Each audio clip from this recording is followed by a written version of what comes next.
Boogeyman band coming round the bend. Is Boogeyman band. Is Boogeyman band. Greetings, my fellow Freight Fiends, and thanks so much for stopping by the Horror Zone channel. I hope everyone's doing well. This is a very special video that I'm happy to present. My good buddy, Sam Straub, one of the members of the Salem's Lot minority, he and I and Ian Bolton, along with Danny Evans, make up that group. And this is something that Sam and I have talked about in passing probably for a little over a year. We started talking about this last year, and I had wanted to do something on the Incredible Hulk television series that I grew up with. It was a very important show, and everybody involved in it, especially the late, great Bill Bixby and Lou Ferrigno, were huge parts of my childhood. I was really excited the fact that Sam kind of grew up watching the show as well. This is more of a conversation between friends who just gravitated towards the show and the themes of this show. Things have just been kind of crazy, and that's not just personal, but just worldwide right now. And it really was a very special moment that I could just sit down with a good friend and talk about something from our childhood, back when things were innocent for us, when, we were little kids, and why this show has sort of continued to resonate with us now in our 50s. So I'm going to let this roll, and I will come back as usual with my closing thoughts. And remember, don't make the Hulk angry. The creature is wanted for a murder he didn't commit. David Banner is believed to be dead, and he must let the world think that he is dead until he can find a way to control the raging spirit that dwells within him.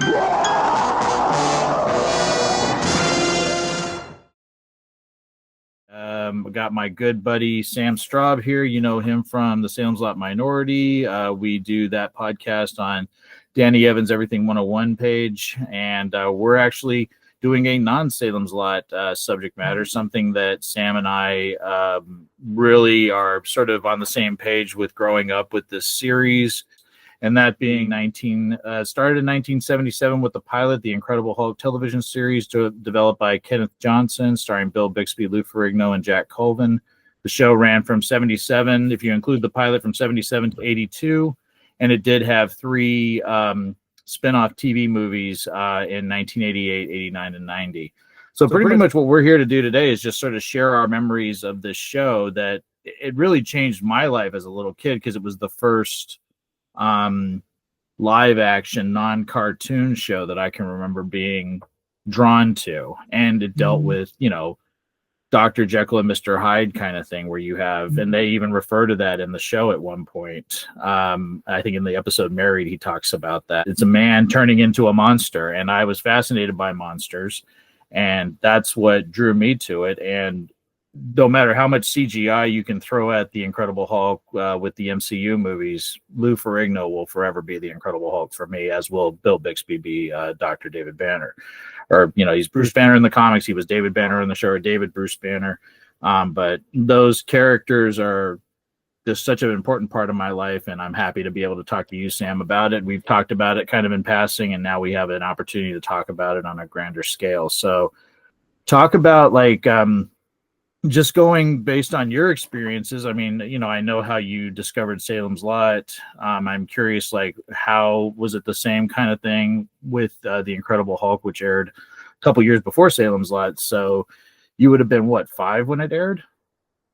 I think I would have just been pushing 7 or 8, I think, really. I was 3, so when it came, 3 going on 4. But when did you first see it? Did you see it when it aired, or did you see it later down the line when it became a series?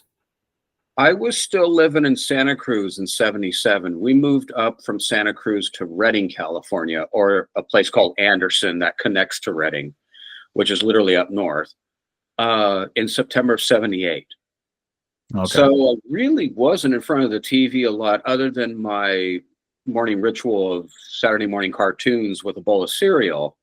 But as far as actual TV, I really wasn't honed in at that particular year. If there were cartoons on right around the holidays, like Charlie Brown Christmas and Frosty the Snowman,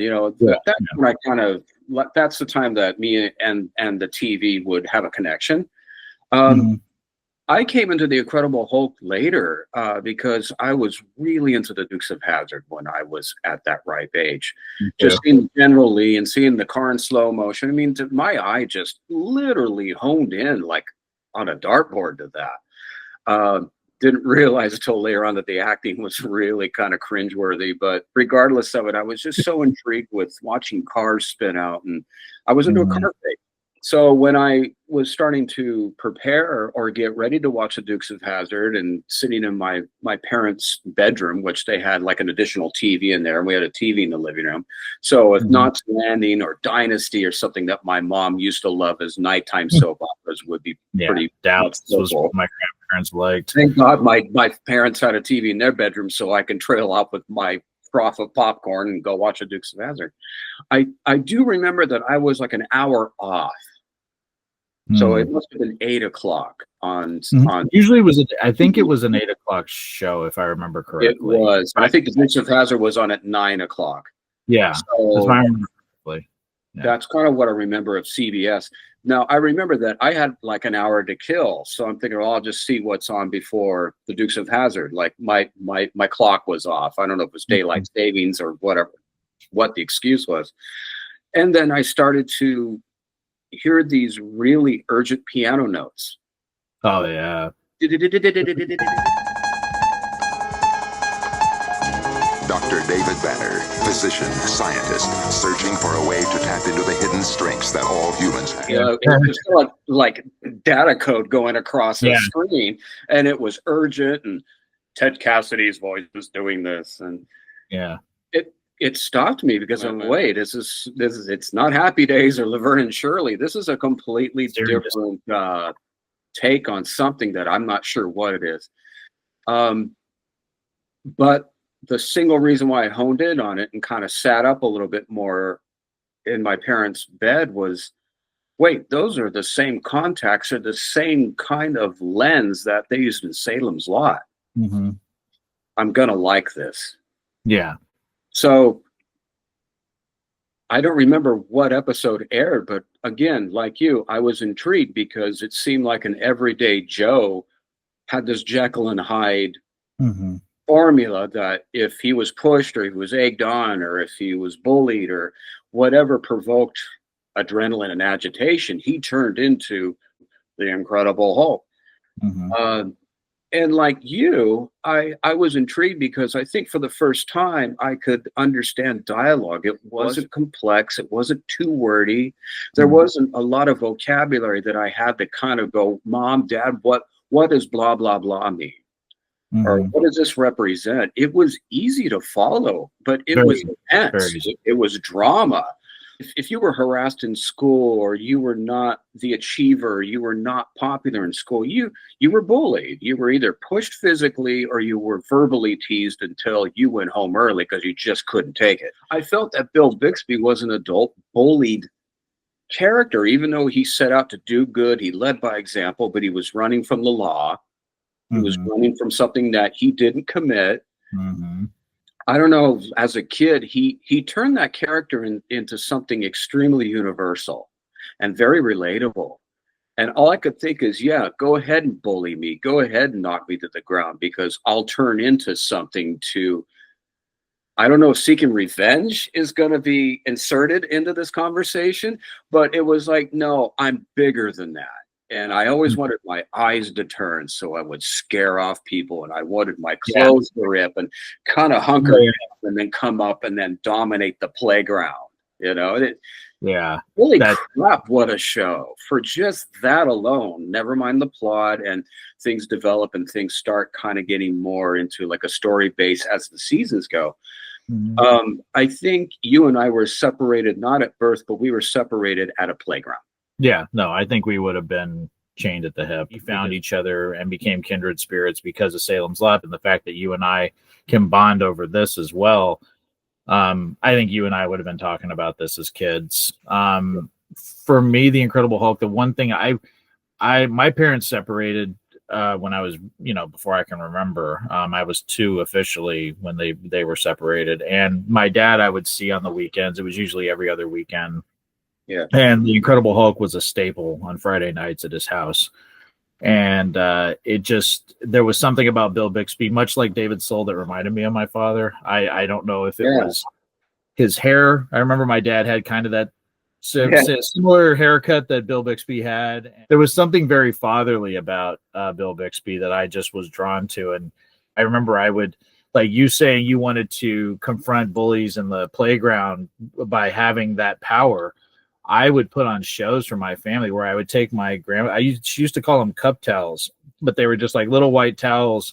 And the ones that were shredded, I would put on my arm and I would pretend I was ripping them. Like my muscles were expanding and I was ripping my shirt. And I would put my grandfather's work boots on and kick those off, a little 5-year-old, 60-year-old man's boots. And one time I walked down the street with them on because I really wanted to wear boots, like a long walk too. My grandmother said she was shot, different times. This was like 1979. And she just said, I would never let you walk like that now. But, back in the day, there wasn't, the stigma of like, creeps being around. So I still remember walking down the street with those boots on and people in houses and garages looking at me and like, what's that kid doing with those giant shoes on?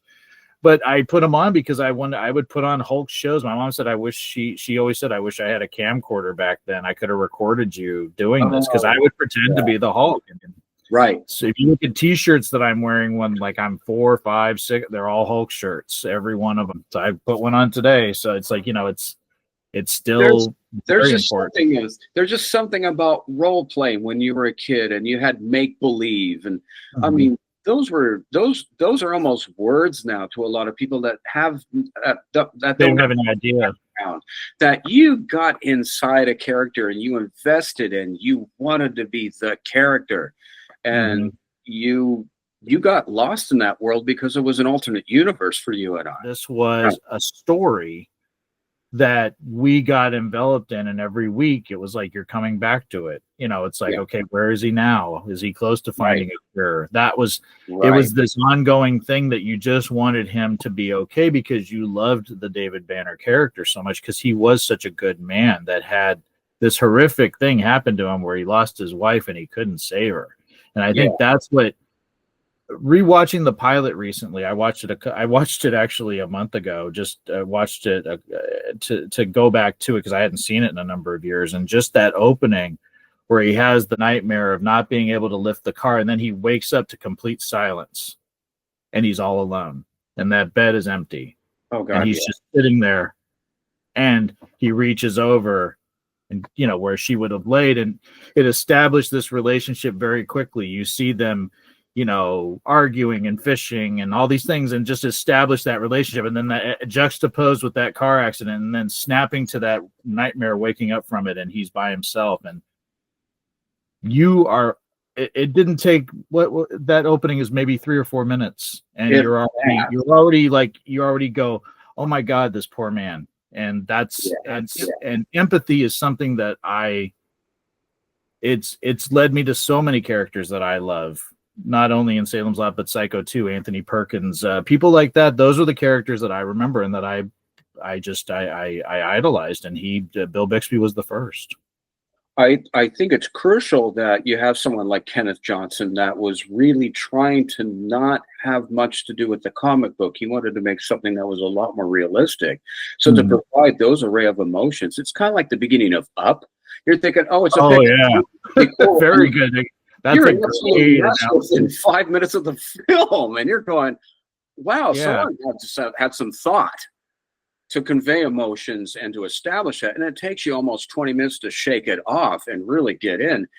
But it really does sorely land on Bill Bixby, because I don't know of any other actor other than David Soul, or maybe a handful of people at the time, that if they read something or if they had to go off in the corner and read just text and conjure up an image or conjure up a delivery like that, that you're committed right away. You're in for something that is it's definitely away from the comic book. We're talking a reality of his wife not being saved and him contemplating, how could I have saved her? And his mission. Why couldn't I have done this? Why couldn't I? And then seeing why couldn't I find the strength?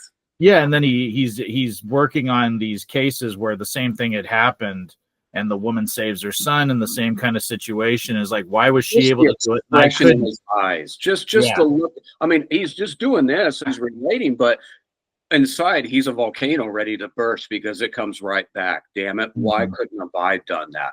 You could have. And that he does lose his cool, like, why could she do it when I couldn't? And his assistant, I mean, you can tell that there's definitely some kind of hidden romance that's underneath, but they're so supportive, and she's always by his side to check up on him and gives him half of her donut, or I think it's the other way around where he went. There was only one. He splits it with the kid and her. Yeah, I mean, that right away establishes his character so cool, where you're like, okay, not only is he going through trauma and he's just continuing to recover, but he's also thinking about other people. He's trying to find a balance, but he's also in desperate need of answers why he couldn't do what he could have done, or he thinks he could have done. So that establishes something in concrete right there. I think between Kenneth Johnson writing that, I almost said David Soul. Wow. It's so easy to do. Salem's Lot. He's always on our minds. This is always been what we do. So if we slip and do David Soul or Salem's Lot, it could be easily forgiven. Yeah. But I think with Bill Bixby, he was one of those that he came down to earth, and somebody up above went sprinkle, sprinkle. It's such an unusual show because, again, I think they were very adamant on steering away from the comic book situation, especially Bill Bixby. I've read that he was, I wouldn't say against it, but he really was cautious. He was very apprehensive. The title, I think, when he read the title, he's like, "Wait, what is this?" Kind of thing. I don't want to do a comic book, and Kenneth Johnson really had to persuade him to really talk him into it. When I was on Facebook years ago, before it really ballooned out, I was in touch with Kenneth Johnson for about 6 months. And he had his own page, and bless his heart, he was very prompt on returning questions, answering calls. I did talk to him over the phone a couple times. That's great. And I just shared my favorite episodes or certain scenes, and he was white on rice. He honed in and went, yes, I know exactly how that was filmed. And he would give me a background on what David was doing or what Lou was doing. And it was like being in the room with him. He was very, very much an open book and very accommodating. He wasn't hard to get to, or he wasn't hard to get out of his shell. He was enthusiastic that a fan would bring this to light or keep it going. I don't know what he's doing now, but yeah, but I think he created. I think that, and that's something I think about, is that he wanted to, because I didn't become a fan of the comics until after the show. So very much like Salem's Lot, I didn't become a fan of the novel until after I had watched the show. So when people say, "Oh, the book is better," I'm like, well, for me, the movie is sacred. The miniseries is sacred. For me, the Incredible Hulk television series is sacred, and everything else is second. That's just what I grew up with. Right. And I still remember telling my mom, I want a Hulk book. I want a Hulk book. I kept telling her that. I was 4 years old. Yeah. Picked me up from Little Munchkin preschool and had a Marvel Spotlight number 78 Hulk comic book. Oh my gosh. Yeah. And I still have it. It's ratty, and I might show it. I might cut in showing it.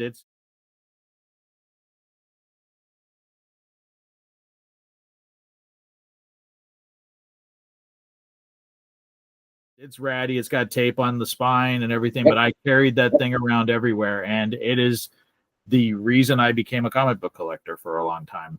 Right. And the only comics I really still collect are the Incredible Hulk. So it's like it was that bridge. And I like the Hulk comics, and I've enjoyed the representations in the MCU for the most part. I think the closest we got to a great sort of bridge from the series to the movies was the 2008 Edward Norton Incredible Hulk movie, because Lou Ferrigno actually did the Hulk's voice. They have, the opening where it's very similar to the opening of the television show. You have a Mr. McGee kind of callback in it. There's little things to it. They play the Lonely Man theme in one scene, and I'm like going, okay, for a big budget movie, for them to go back to the well of saying, yes, we're going to respect what came before, that meant more to me than anything. And nothing else, as much as I've loved the representations of the Hulk Mark Ruffalo's done, it's all been for comedic reasons. And have looked down a little bit on that, because I feel like, yes, there can be funny moments with the Hulk, but to make it just alt-right comedy and it just takes away from what that character represents for me. And I think the best representation has been that 2008 movie, which I think is now finally starting to get maybe a following. People do love the way he looked in the film as a digital character. He was scary.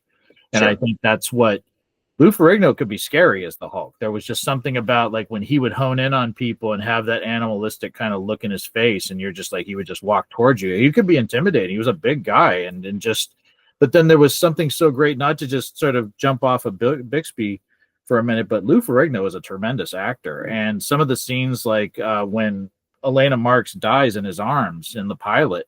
Oh my God. Screams.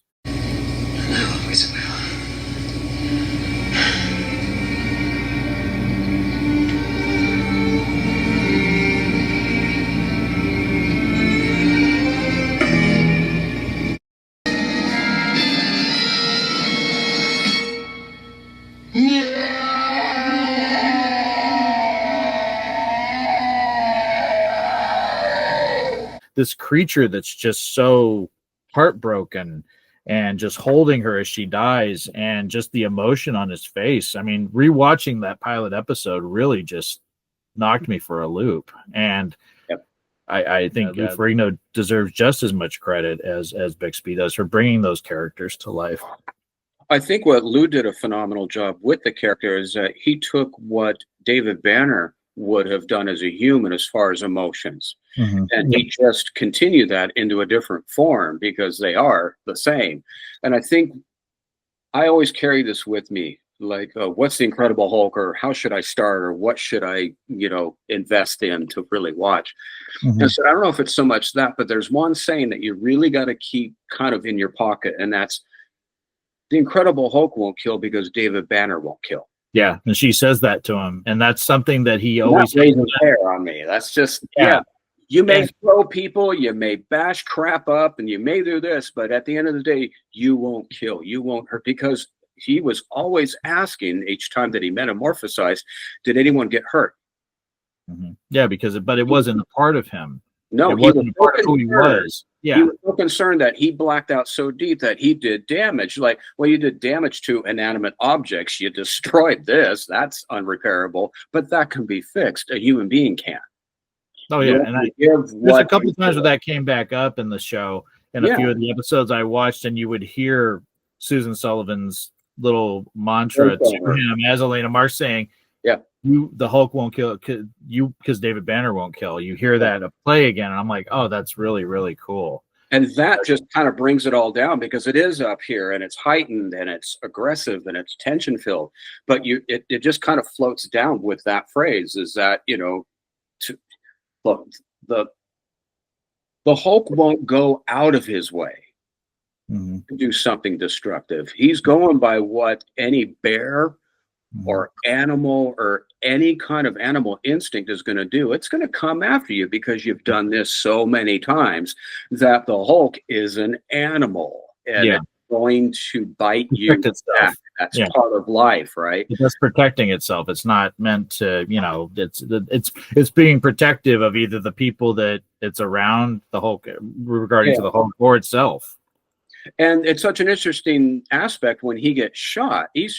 It almost makes me giggle a little bit, because he's going, hey. and he just runs up the hill after him, and he takes that gun and just and just breaks it. And it's just like, that is so well done. That could have been written any other way, but just that snap, like, we'll put an end to that. And I think that's Kenneth Johnson trying to balance humor and balance emotion and anger and remorse and joy. I mean, he literally takes the bowl of human emotions and just takes that spoon and really gets it mixed in. And a lot of people these days, because they rely so much on CGI and the effect, it's good when it works for that. But if you're honing in on that and you're not developing the character as a human being to begin with, to lead up to the effect, or to lead up to the crescendo of why we all came and paid for that, it doesn't hold anything for me. Just like you said, it just hones in on the obvious. It's like, How do you build a garden? I know you love flowers. I know you love how things bloom, but it takes time to dig up the dirt. You've got to tend to the dirt. You got to make sure it's moist. You got to water it.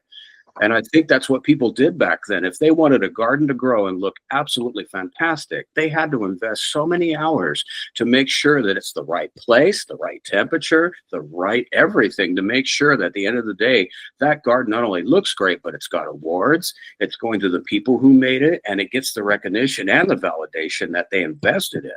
And that's what, God, I mean, just the look. Yeah. And that's without the context. I think that's just an outtake of the shot.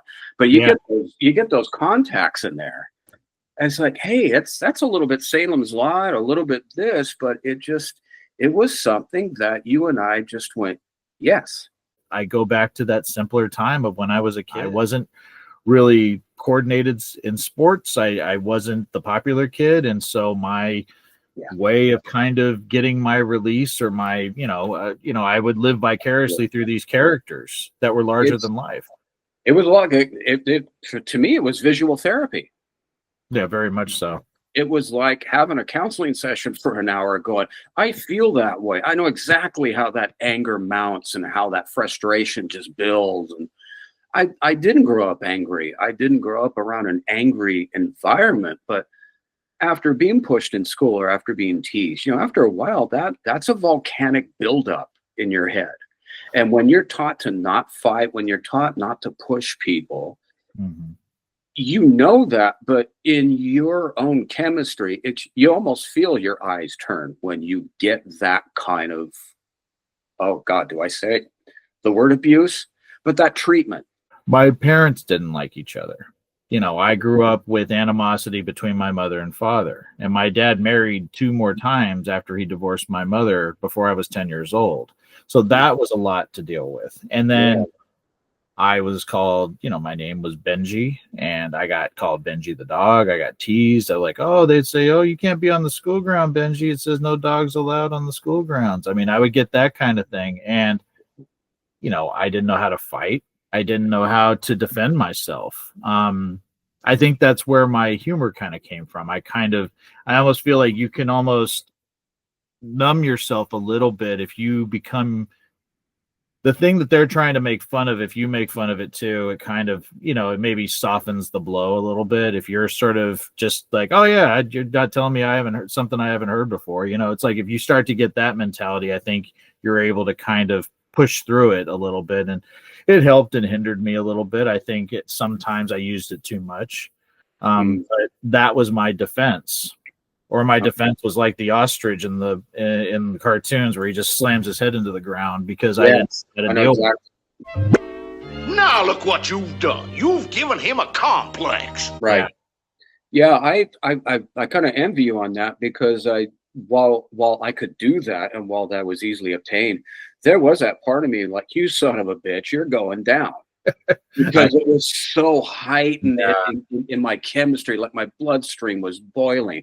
Because I was just keeping to myself. It's not like I did something and poked the bear and dashed off from the playground. Yeah, you weren't a shit starter. I never initiated it, but somehow I was either too introverted or I had a presence or a body posture that had a target. Like, that's the guy to go to because he doesn't exude confidence or he doesn't have a posture stance where his chest is out a little bit. And it's kind of like, I wouldn't say cocky, but I will give you the keys of the kingdom, but don't mess with me. I had that much later on. So I think I was just an easily painted target.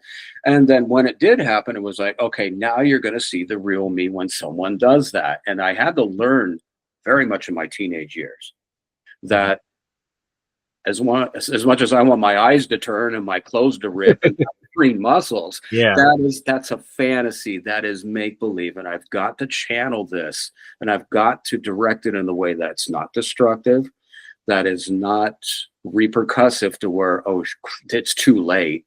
And then I'm having to clean up the mess. That show, for some reason, especially when he sits down before he turns back to being, and it's the slow morph back. He looks exhausted. I mean, the fatigue that he has, it's like he ran a marathon, because what happens when you're angry and after you get angry? the adrenaline comes down and your body almost just kind of not goes into sleep mode, but it literally dissipates all that anxiety and all that flustered anger. Almost like letting air out of a balloon kind It of thing. really, exactly. Like, just like he more. And I love the way you do that. Yeah. My eyes were so fixated at the transition and the transformation, especially when he went back, because there were times where you could see that he's trying to separate himself from anybody. He does not want to be caught or seen. Yeah. And there's a couple times in the series where he is kind of caught, or someone's watching the transformation in reverse, and they're just fixated, like, how is that? And then they come up to him like, are you okay? Yeah. And at first he's paranoid because he's thinking, oh crap, someone caught me, someone sees me, someone knows this. Not Mr. McGee. That's one thing you wanted to keep away from. Yeah, exactly. And I that's love another Jack. character. That's another character that I don't know of anybody else other than Jack Colvin that could just, I don't know. He was a great actor, and I think he was a teacher too, if I remember correctly. I think. Oh, really? Yeah, I could be wrong. If I'm wrong, I'll put it here. But I think he was a teacher. And I know the last thing he did, he was a doctor in Child's Play, the movie Child's Play. That was the last thing he did. So he did Incredible Hulk Returns or the Return of the Incredible Hulk. I think it was Incredible Hulk Returns. And then he did Child's Play, and then he retired. Oh, wow. He's been gone for a number of years now. But one thing I loved about him is you always knew when he was going to show up because you would hear the music every time he was going to be there.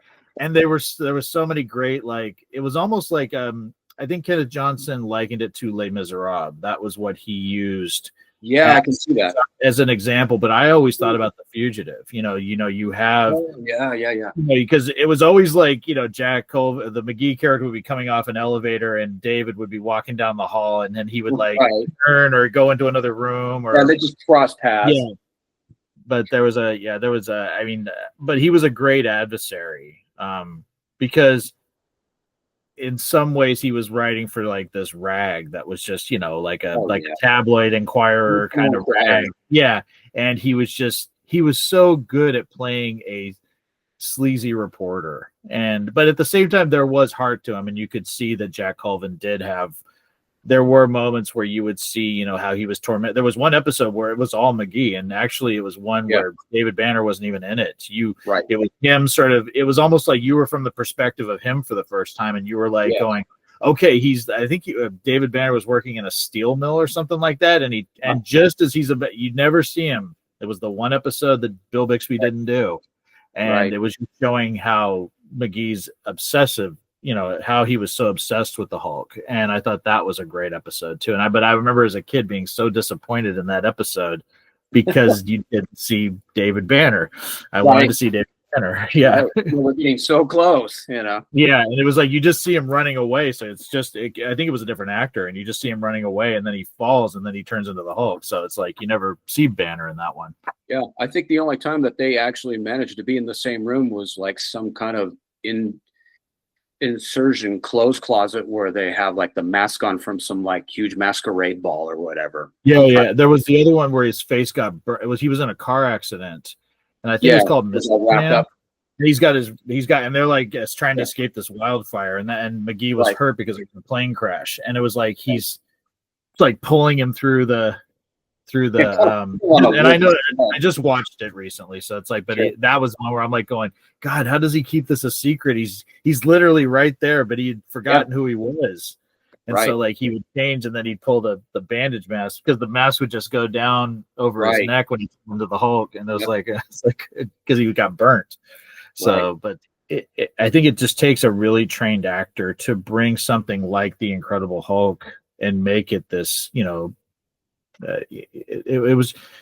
it wasn't cheesy, it wasn't goofy, it was serious. It had funny moments like we've talked about, but it mostly was centered in reality, and it was centered in humanity. And I think that's like, there was a lot of subjects they tackled that were very rough subjects for that time that a lot of television shows didn't tackle. I'll try to describe this without getting too emotional, but the episode called A Child in Need. That's one of my favorite episodes. that should have gotten some kind of award or some kind of plaque. I don't know what validation piece that everybody in that episode. I didn't go through it as much when I was young. Once or twice I was struck. But the acting and the ending, I don't make it most of the time, not because it happened to me exactly, but it's like you said, there is a humanity, there is a lesson that needs to be learned. And I think, again, Kenneth Johnson was pushing envelopes. I'm sure CBS had to sit down. Yeah. Hey, man, this is as far as you can probably go. You go anything past that, you're going to go up for the committee. But I am so floored how everybody in that episode is so involved and committed to make a point that this is not the way to deal with emotions. There are other ways. And the Hulk could have beat the crap out of this guy, but he just stood there. Yeah, and he's like, he's let him go at it. Pushing him. And it was like, I'm giving a dose of your own medication. And he said, please, Daddy, don't hurt me. And you see the reverse. God, it's hard because you're like, how real can you get? And at the end, he's so broken down where it's like the light goes off. Oh, shit, this is what I've been doing to my son all this time. And I didn't know the effect until each push is giving him that reminder to stop. Yeah, no, that's one of the earlier episodes I do remember watching. I'm sorry. No, don't, because that's true TV. That's true acting. That's true screenwriting. That's true thought around a table read. Yeah. And going, hey, this is a sensitive subject and it does need to be brought up without preaching or without changing the planet. But this is a sensitive subject that is still going. And why the hell is it still happening? It needs to stop. So let's do an episode that, unfortunately, we have to bring out some kind of reaction in people. But at the end of it, we can tell people there's another way to do this. There's counseling. There's pamphlets. There are friends and family you can turn to. And the fact that David takes the kid, takes him back to his place, hands him a box of crayons. I mean, again, you're just going, Bill, thank you. That's what I loved about him. And I think going back and watching him now as an adult, I wasn't physically abused as a kid. I think I had a lot of people in my life that were angry, and most of them, their anger was verbally abused and being scared of people in your family. I've been through it, and it's usually I would get yelled at when I didn't do anything wrong. And again, I don't want to call out a family member, but there was like a time that I needed a ride to school, and my mom called my grandfather, her father. My grandmother was going to come do it, but my grandfather wouldn't let her. It was raining. He came to pick me up, and I remember I didn't want to get in that car because I knew that not that he would hurt me, but he would make me feel bad. And he made me feel bad because of inconveniencing my grandmother to come and pick me up on a rainy day. And like, why couldn't my mom do it? And I'm like, at the time I think I was 11 years old. Yeah. And so it's like, and I love my grandfather, and he's gone, he's gone, and I love him. I forgave him. But, that was hard. Yeah. Because I was like, why am I in trouble? I needed a ride to school. It's like, what did I do? Yeah. And that's because, and I think for a long time, even as a 51-year-old man nearly, I still go, I don't want to get in trouble. My head still goes there because I was, I would get in trouble for things that, like if my niece called me right now and said, Uncle Ben, could you take me to school? Of course, I'll be there in 5 minutes, or whatever. It's like, it's no big deal. It's like, I just don't have that. I don't have that side to me. So I couldn't understand that side to somebody else. Well, and I think one of the things of being at the age that we're at, Ben, is that what would we do and what can we do to change the pattern that we've always known to turn it around or to turn that leaf over? We don't want to pass the torch on from things that we knew or it's in the genes and all that bullshit. You just want to go, what can I do to set a better example of my reactions? It's easy to go off on the first tangent that your brain absorbs, right? And you're like, well, that's okay for me. It's not okay with everybody else in the room or whoever's in your vicinity of your emotions. And it's like, everybody's angry. Everybody reacts. Everyone has a way of displaying. But it's like, whoa, thank God I have the gear shift knob. I call it the gear shift knob. I can get it out of first and pull back and literally pull the brake on and go, whoa, okay, back it up, reassess what's going on, and then proceed through without doing damage. When voices are raised, or when volume is executed in a confrontation, we don't always know what to do. Now, my downfall as an adult is that, hey, don't talk to me that way. Yeah, I'm very much like that now. Don't talk down to me, and don't talk to me that way. I understand that you're angry. That's obvious. I'm not stupid. But I think there's a different avenue that you can direct it. So one, we're both coming to an agreement of at least a mutual understanding of where each other is coming from. That's generally everything for everything right now. Is that everybody is turning into Hulks. Everyone is manifesting into green muscles and ripped shirts because everyone's overreactionary. It's like, what would Bill Bixby do in this situation? Yeah. What would He David didn't want to get angry. He was like, I mean, there's that famous line, "You wouldn't like me when I'm angry." It's like, even Bill himself could be angry, but he was passionate angry because he cared about the result of either like an episode. I know that him and Kenneth would often butt heads, but it was to better everybody. It was to go, hey, I think that would look cartoonish, or I just don't like how that is. But instead of killing each other or insulting each other, they would, either disperse, or they would come to an agreement where we went, okay, that's better. We're happy in the end. Are you good? Are you good? Yeah. And then it would proceed through. You can see it in the performances, definitely. Absolutely. We've talked about a couple of episodes now. We talked about the child within I think it was a child in need. We talked about and that was in season 2. Is there any? I know I talked about the pilot. Is there any other ones that you can think of off the top of your head that were favorites? Like ones? Go through a couple of ones that you want to talk about, and then I'll. I won't go down the rabbit hole. I'll just touch like the plot of it or something. Yeah.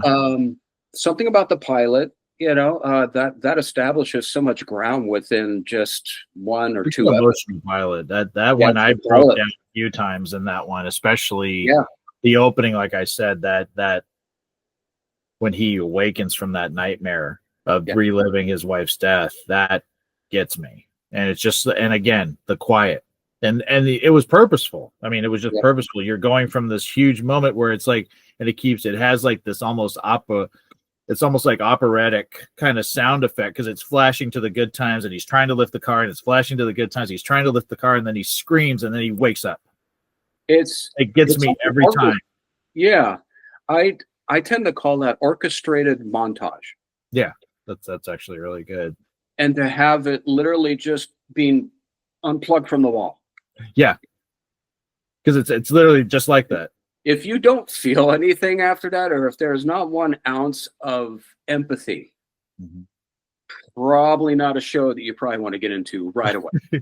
You might as well just watch something else, and that's cool because everyone has their opinions and everyone has their preference. But if that scene alone, if anybody that's watching this that is just getting into this because of what Ben and I are sharing, if that doesn't grab you right away, take a break or maybe come back to it later. But if it grabs you, then you're committed, and you definitely will want to see where it goes because it's enveloping. Wow, this is coffee. It is developing. Sure, it's coffee. It's just opening each envelope at a time and seeing what else is really developing in there. Yeah. I love Prometheus. Yeah, I watched that one recently too. That's wow. What a kid, that episode when he's stuck in between. Yeah, that's my favorite. I'm like going right here. And they did it so well because you can tell if you watch it now, you can see shots where you know it's Lou, and then you see the close-ups where it's Dave or Bill, and you're going, this is amazing. And then when he's looking at himself for the first time, because he doesn't transition all the way back, and he goes, it's never happened like this.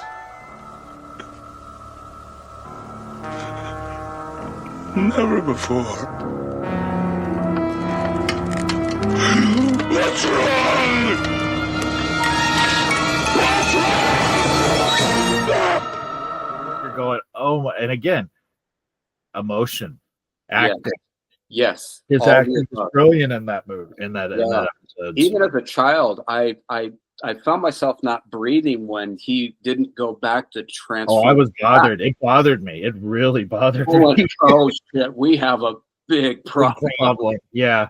What's he gonna do? How is he gonna react? And the girl who's blind, she doesn't know what's going on, and she's fighting for understanding and background as to what. So when he's putting on a shirt and kind of him going through the synopsis of what he did to himself, but he's still in between animal and human, so he's not completing senses. Because he keeps saying I'm sorry, because you can tell he's got the anger, like, and then he's like, oh, I'm sorry, because he's half and half. He's more like, the fact that he reaches out and goes, I'm sorry, please believe me, I won't hurt you. Yeah. The hair just raises. It's his delivery. It's the way he stammers and tries to swallow his throat and go, please believe me, I won't hurt you. That's a great. And then she says, I believe you. You're like, oh, thank God. Because what's she going to do? And I think my third, if I had top three, would definitely be the first. You picked mine.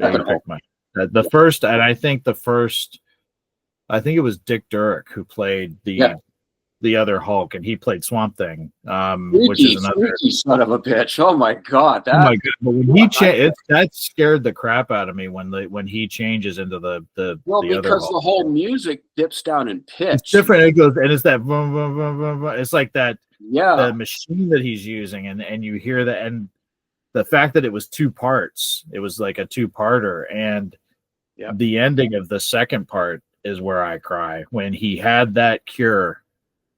And it gets destroyed.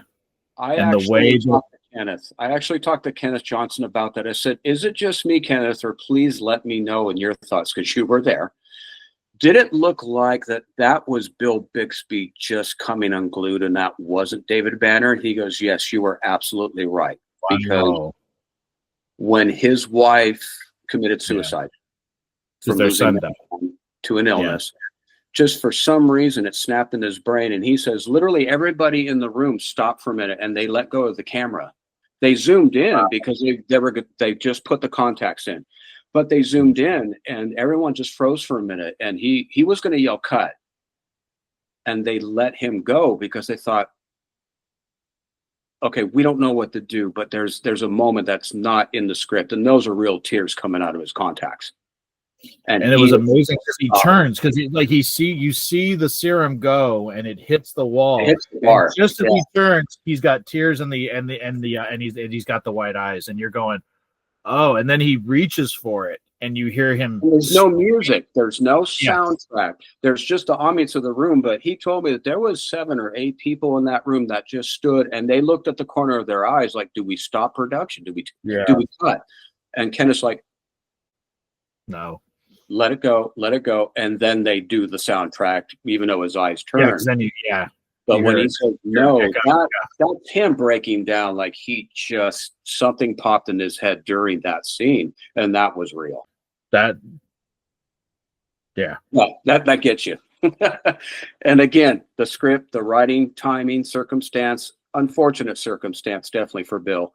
But that sometimes realization comes in, and if a camera's on and it's documenting that, that's gold. Another one that I'll bring up that we haven't touched on that I really like, and I really liked it the more that I watched it. It's in season 1. It's 747. It's the one where he's the airplane turning into the talk about trying to control yourself. Yeah, just like such a.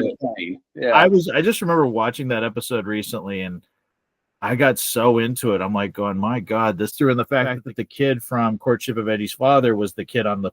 I mean, that was a great bridge right there. Totally. But yeah, that episode really, really gets me. Just the fact that he's not frightened of him. He's just trying to help him. Because he's just it's so sweet. He doesn't know what he's doing. I can think of that we didn't talk about was Married, and that was the season 2 opener. Oh, that's intense. That's a rough one. That's a rough one to get through. Yeah, you have to be in the mood for it. I think the 2 scenes that grabbed me, one was when, well, I haven't seen it in a while, but I think where he's being put under hypnosis, and I couldn't get her out. She puts him. I couldn't get her out with his voice slowed down, and then he turns in, and then her reaction to back the hell up because he stands up. He stands up. Right. Yeah. And just the way that the lamp hits on him, like the shading and the darkness of the shade, wonderful photography. That Oh. might be Kenneth's most intense episode. Yeah. I don't know of any other episode that follow that has that much intensity or that much invested in medical conditions and ways of altering and finding alternate medications or medicines to try to curb some of that. I think that's as deep as he went. And I think maybe, I wouldn't say it frightened him, but maybe after that, he kind of like, maybe I shouldn't white knuckle so hard because I'm putting so much time that, hey, let's have a gorilla come out of the zoo. And let's lighten it up a little bit. You know, you could have a little jab here and there, and you could have something that's a little bit silly. That kind of reflects on David and Kenneth, because they really were goofs. I mean, you look at some of the outtakes on YouTube. Oh, yeah. You tell everyone loves showing up to do what they do. I don't think there was a call out. I don't think there was any animosity. They really, once they got ground and got going, you can tell that everybody was there and everyone was there to do the best they could. And the outtakes are hysterical. They really are. Bill was such a ham. Such a ham. And it's a shame that it's not really on this. No, you can find them like on YouTube. But YouTube has like a good half hour where it's really grainy. It's been sitting in the can. It's a shame that they couldn't restore it and put it on this cut. I bought each individual season, so I don't have the big box. Okay. I have each individual one. Yeah, that's because I remember when they were coming out, like in, I think the first couple came out like 2007, 2008, 2009. I actually got those. They started releasing them when the new Hulk movie was coming out, and but I was over the moon, because before that you couldn't get them all. You would get like there was like a one set where it just had like key episodes. It was like, oh, here's like the most popular episodes, and it was kind of like a bundle package. Yeah, and I got back into it because I think Sci-Fi did some kind of marathon for a while. They did. And then I went out and there wasn't DVDs. I bought literally like 9 video cassettes. Just recorded them all. That's great. We dubbed everything off. I still have a couple out of 10 or 12 that I have, but I still got. I'll show you this one. I just thought, oh, these are great. I still have a few of these. Which, those are the ones I used to have. Yeah, because they're like the videotapes, and oh my gosh, that's awesome. Subscribed to these. This is Prometheus, actually. So I've had these for a while. 2003, 2004. I signed up for this thing. Wow. And I think it was just as collector's edition as parts 1 and 2. It was Columbia House. Yeah. So, every month I would get one of these, and I have quite a few of them. It's a shame. It kind of, because I think the head of CBS they got a new head of CBS, and during the 5th season they didn't really get to finish it. It was just kind of like they said, okay, we're done. And it was still doing well. And Kenneth was shocked. He said we were just like, it was just ended, and they never got to wrap up the Elena Marks storyline, which I think a lot of people thought would be the culmination of it, that he goes on trial for that. But I know we can segue now, if you'd like to, into the television movies, which we would get, like 6 years after the show ended. And the first one was, of course, The Incredible Hulk Returns. Yeah. And I know that we could just touch on them real quick. I liked this one a little bit, but again, I think the thing that they did wrong, because Kenneth Johnson wasn't involved in any of these, and you can tell. The big problem I had with The Incredible Hulk Returns, and then the follow-up, which was Trial of the Incredible Hulk, which I think a lot of people thought was going to be that he was on trial for Elena Marks, and that's not what happened. Yeah, and the fact that we had Thor and Daredevil in those two. Thor is Thor you can laugh at. Daredevil was awful, and like Trial of the Incredible Hulk I've only watched a couple times, and it's not Bill Bixby's performance. He still gives a great performance, of course, but it's so. And there's a great scene in the courtroom nightmare where Stan Lee is actually one of the jurors. I think that's a high point, but that's not even something that really happens. It's a dream, right? And I haven't revisited that second movie, in a long time. The Incredible Hulk Returns, I was so excited for that. I was like in 8th grade when that premiered. And I was just, the Hulk's coming back. And I remember I watched it, and as soon as Thor showed up, I was like, what? It was dumb. And that was the only thing about it that I really just never, I like the Hulk parts. I think Bill does a great job in it. At that point, he hasn't turned into the Hulk for like 2 years, and I thought that was really an interesting thing. And then this stupid student of his shows up with the hammer of Thor and says, "Oh, I'm going to do this in your lab." And Thor shows up, and Banner turns back into the Hulk. And I thought there was good moments to it, and Jack Colvin being in it, I thought that was fun. It does feel like an extension of the television series more than the other two did. Sure. But in the end, it's too much. What made the Hulk such a indelible series for me is just you had that central figure being Banner. You didn't need anybody else, and then it just gets muddy with these other characters. Right. It's like anything else that you establish early on in your career, and I think that you're lucky to have a pocket of 5 or 6 years of creative output that doesn't seem to empty out, or it doesn't seem to rust. And then when you are taken away from it, and then you have a resurgence of something, or somebody comes along with a proposal, a contract, whatever in the industry, it's like I call it ass over appetite syndrome, because you just get, like, you put the cart before the horse, and you're like, okay, amplified, and then you almost lose your way of what we were doing to begin. Or let's go back, like, let's sit down and kind of watch what we did, and can we do it with the modern world now as opposed to the modern world that was 10 or 6 years ago.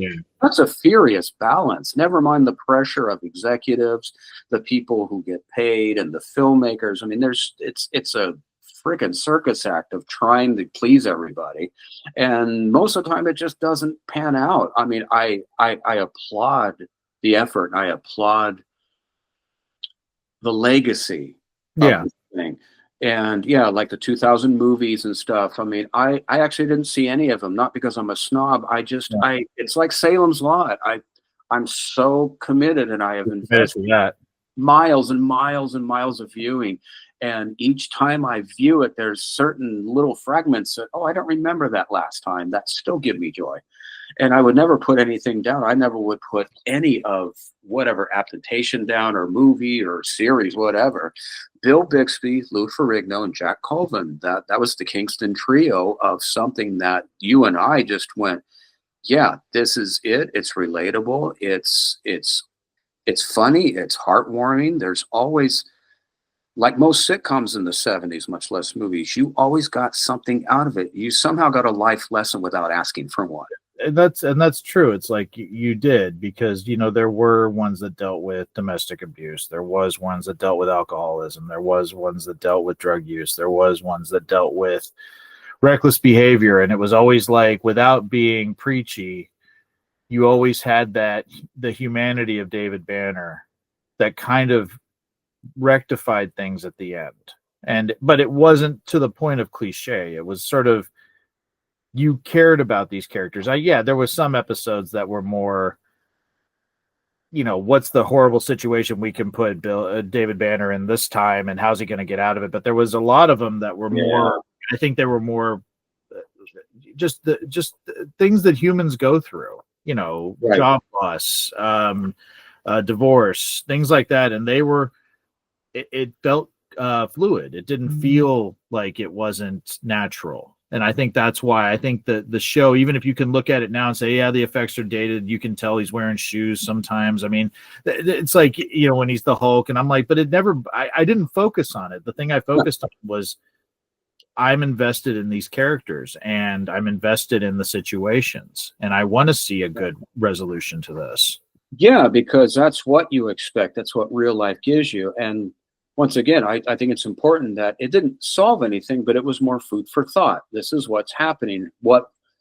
How would you handle it? Or what can you take away from something that either David Banner did that was justifiable, or what did Lou Ferrigno do as opposed to what most people would do? I mean, at least for me, it was always a light shown on the subject. It didn't have closure per se, but it was food for thought. It was mental food for thought. Like every Friday night was a plate full of food for thought that I digested and enjoyed, and had it the next Friday.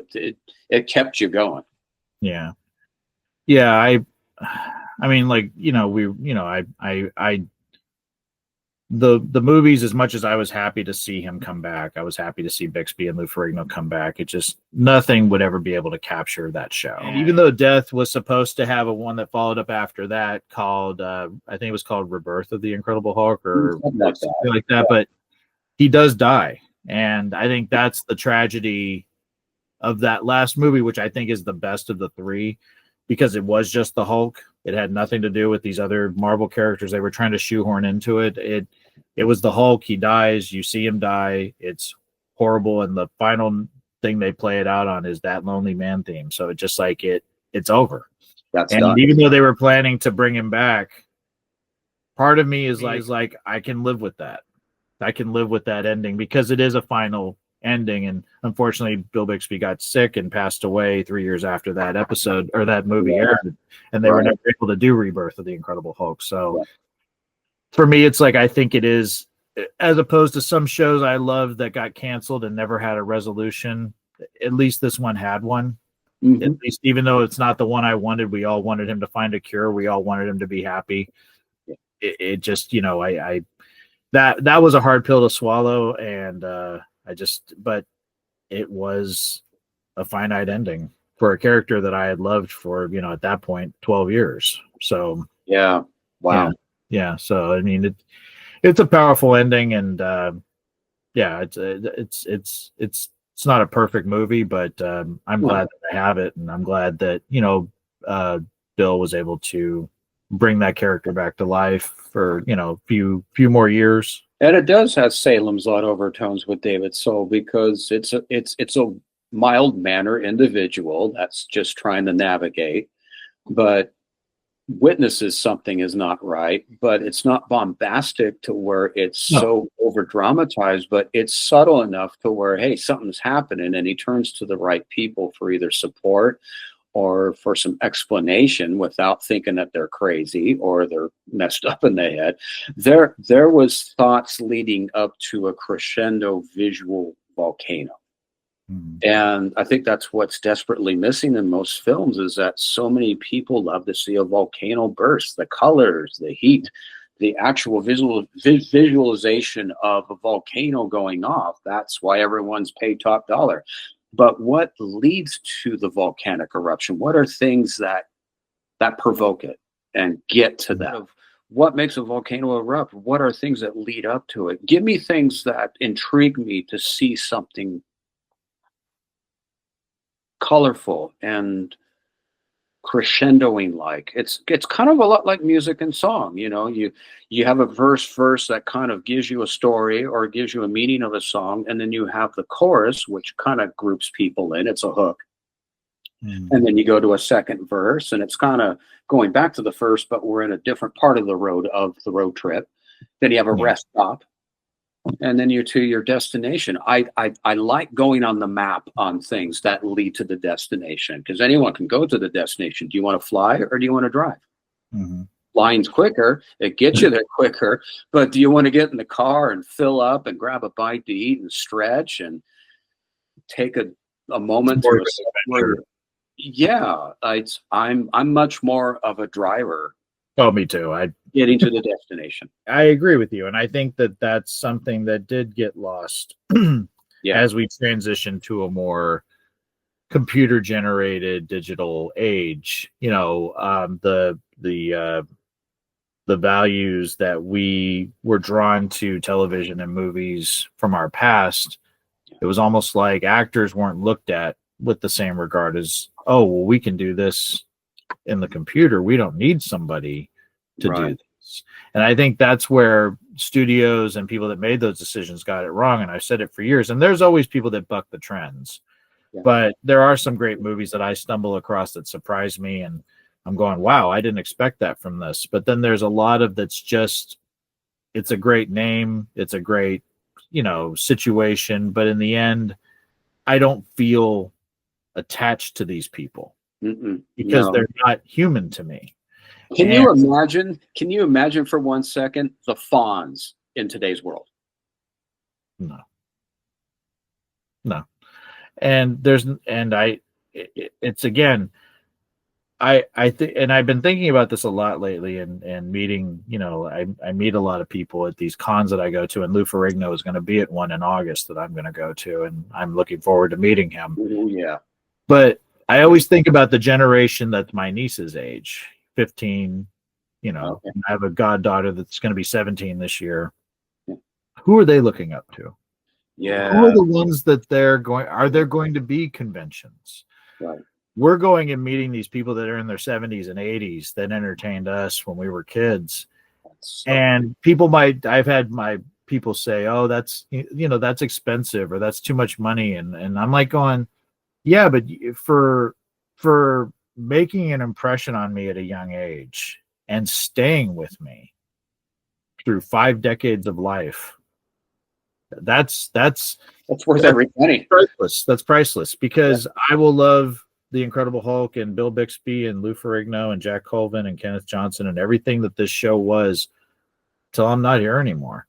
And the same thing goes for Salem's Lot and Psycho 2, Anthony Perkins, the people that I was really drawn, Eddie Murphy. I mean, there's people that just made my childhood beautiful, because I was a lonely kid and I didn't have a brother or sister, and my entertainment, they were the ones that sort of impacted my life, and it's priceless. So if I have to spend $100 to go and meet Lou Ferrigno, yeah, I'll save up for it. Oh, be it. Yeah, so it's like he means a lot. He's, Colvin and Bixby unfortunately are gone, so it's like, when I have an opportunity to meet somebody that touched my life and made it what it is, and I'm grateful that I am who I am. It's like, and I am grateful that these things mean so much to me. And maybe other people I can't understand sports. There's people that love sports and I don't get it at all. And I'm like, but that's great. You have something that you love. Absolutely. This is what I love. Right. And yeah, it's I'm grateful that I had the childhood that I had. I mean, I wish I could have had, more friends like you around when I was a kid. But I think it's just that I'm grateful that I had these experiences. Absolutely. Whether it's through the arts. That means more to me than anything. I wouldn't want to be anybody else. No, it shapes and molds you to who you are, and that makes you unique, and there's nobody else like you because of that. Okay, I'm done with my Roger spiel now, but that's great. I really appreciate you, Ben. This has been fun. I know you've been wanting to do this for a while, and you've made posts on Instagram, and this has been so much fun. It's like going back into time, and like I said, you and I weren't separated at birth. You and I were separated at school. Yeah, no, I agree. And I'm glad that I can find somebody else. Like I said, we've talked about it before with Salem's Lot. We all thought we were on our own island with that one. Right. And then to see that there's a big world out there that they felt the same way. The important thing that I try to do here and what we do on Salem's Lot Minority, is keeping these actors and this art form alive, because it is important.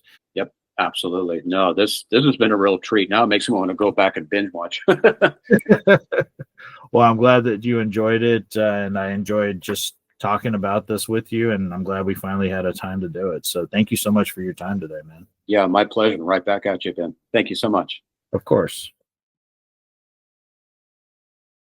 Again, I want to thank my good buddy Sam Straub, my brother, for this really special episode here on the channel. I hope that he and I can do more collaborations like this. And it was a great time growing up, and I really I miss those days. I miss the simplicity of being a kid. Glad that I love the things that I love still. I still feel like a big kid, even though I'm almost 51 years old. And but I'm grateful for that, and I'm grateful that I am the person that I am. And I really am grateful for friends like Sam and Danny and Ian. The fact that I have these brothers now, and we were all brought together by pop culture, by Salem's Lot, by the Incredible Hulk, by things that really meant a lot to us. And I never take my friendships for granted.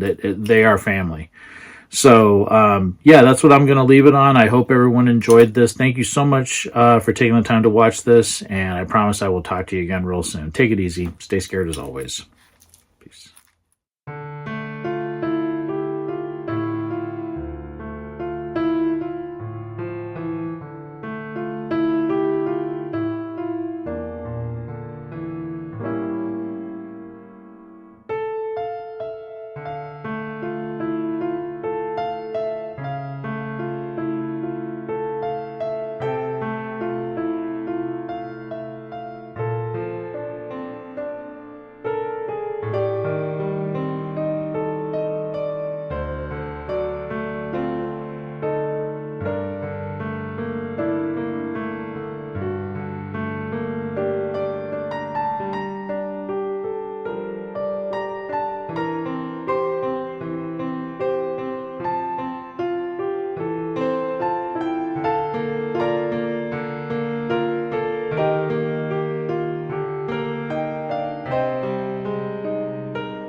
Hey, my fellow Fright Fiends, I just want to thank everyone for supporting Boogeyman Ben's Horror Zone. If you haven't yet subscribed and you'd like to, please hit the subscribe button down below. Click the bell notification so you're updated every time I drop a new video. I try to drop a video at least once or twice a week. The Horror Zone is a passion of mine, and it really makes me happy that I can share that passion with all of you guys. Thanks so much again for the support, and I'll talk to you again real soon. Take it easy. Stay scared as always. Peace.